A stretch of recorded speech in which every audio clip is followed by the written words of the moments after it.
Hey guys, hope you've had a great summer. For sixth grade project, you are going to make a pillow. You're going to sew by hand. We have already learned some of the stitches in class, the two stitches that you're going to need.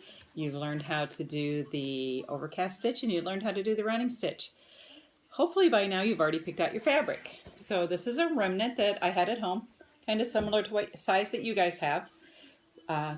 Has the right side or the side with the good print. It has the wrong side or the shadowed side. When we sew our pillows, we're going to fold it so we only see the outside or the wrong side. We're going to put the right sides touching and fold it in half.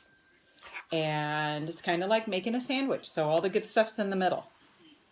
And match up your edges. My remnant doesn't match up that perfectly, but it's okay because it's just an example. So you can decide this way it's a little more square than the other way it's a little longer, and you can decide how you want your pillow to be. It doesn't matter to me, it's going to be your pillow. You get to take it home with you.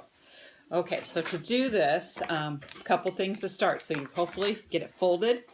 If yours is kind of wrinkly, you can see even on screen how mine's wrinkly.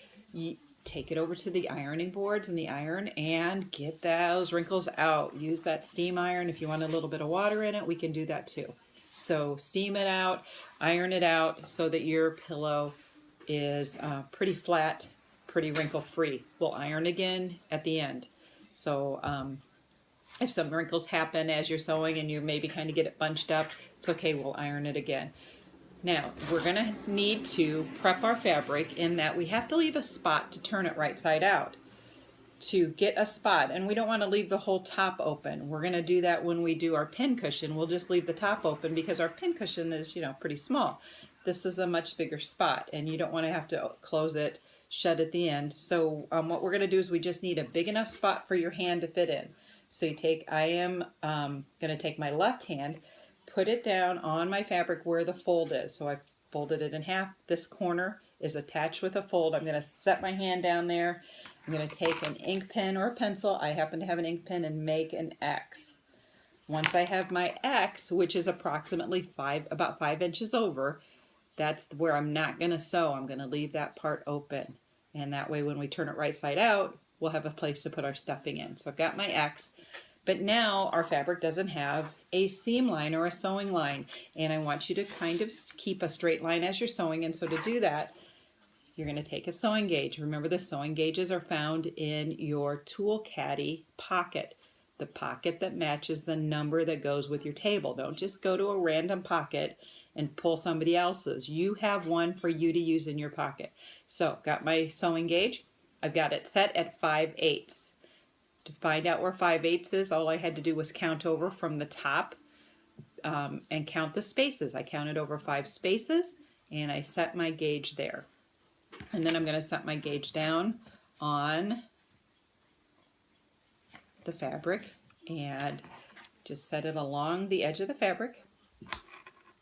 Use my pen. Now I am right-handed, so I probably would do this the opposite direction, but hold on to the sewing gauge and then draw a line.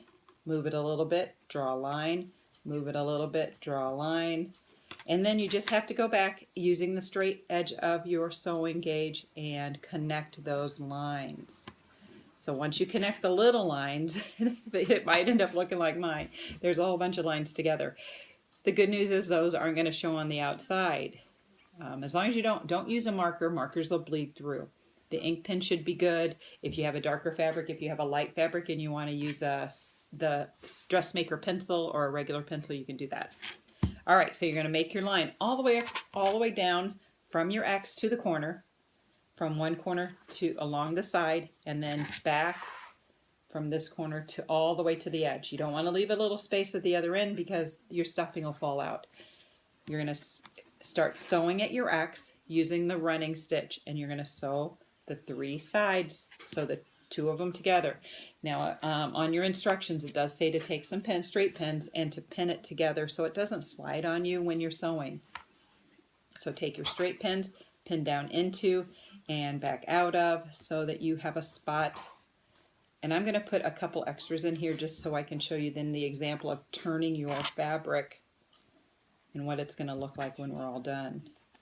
So you've got your pins in. You're going to just put a couple pins around so it holds it onto it.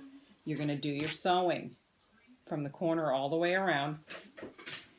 Once you've got your first sewing stitch done, the running stitch, you're going to show me on your information, on your directions. It says show Mrs. K. You can show me or you can show another adult that's in the classroom. It's okay. Either one of us can look at it and make sure your stitches look good. If they're too big or too far apart, the stuffing can come out and you're not going to be happy with your pillow because it's going to fall apart. If it's all okay though, I will take and help you to trim off these points. We want to trim across it so you kind of trim off a triangle and or like a little pyramid. Looks like a pyramid, doesn't it? We'll cut that off so that you won't have such bulky extra weight, extra bulkiness in your corners when you go to turn it right side out.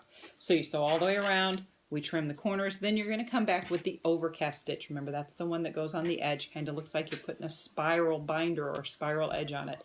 You will again do the 3 sides double. So a second stitch, extra nice and tight so that you're going to be able to keep that pillow when you get home. You know, I don't know if you have brothers and sisters and you ever like to do pillow fights, but you don't want your pillow falling apart right away. Or if you have a pet that likes to play with your pillow, you want it to stay together.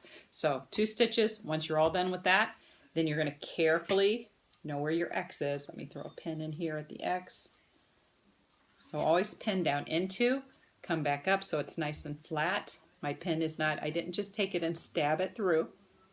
If you just stab it through like that, look how dangerous that could be. If someone could get, you could get that stuck in you, someone else could. So make sure you turn it so it comes back out the other side and it's nice and flat. No one's going to get hurt if they touch it. All right, but then you've left your opening and you will carefully turn it right side out. Now I didn't pin all the way around this, but I pinned a little bit, so we'll see how it looks. Yours will of course be sewn, so you won't have to worry. But I'm going to try to just do this with a few pins and give you an example of what it's going to look like. All right, so we'll see. Enough. But you want to pull it so that you kind of have it. Yours is going to go you're going to pull it all the way out so you know where your corners are. Mine doesn't have corners because mine isn't sewn. But it's close enough. So pretend that this is a sewn edge. The sewn edge, here's our opening where the stuffing is going to go. Now, like I said before, if you've already ironed it once, now you're going to go take it and iron it nice and flat again. But make sure this part that you didn't sew, see how those have those raw edges, that cut edge? Tuck that down in there and give it the appearance that it also, there we go, was also sewn. Iron that nice and flat all the way, get the wrinkles out, then you come back, you can get some stuffing and stuff it up and use your overcast stitch to sew that close and you'll have a pillow. You're going to then bring the pillow to me so I can grade it. I can't guarantee that I can grade it and give it back to you on the same day, but you will definitely get it the next day. And that's how we make a pillow. Like I said, pin cushion, we will have made that first, very much the same. So when you get to the instructions for the pillow, you're going to recognize some of the steps we did on the pin cushion for the pillow.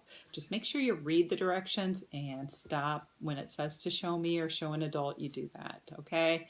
I hope you have fun with this. I know sometimes the fabric we have in class isn't exactly what you would have chosen if you had gone and picked out your own. But the good news is you've done one pillow now, you've done a practice pillow, and now you can go find something else that you really, really like and make a pillow that will either be something that's of interest to you. Maybe you like football or basketball or gymnastics or something, or you like video games and you can find fabric that has that kind of things on it, or you just like doggies or kitties. Find anything you want just about in the fabric store, and you can make a pillow that interests you because you now have the skills to do that. All right. Have fun with your pillow, and if you have a question, let me know.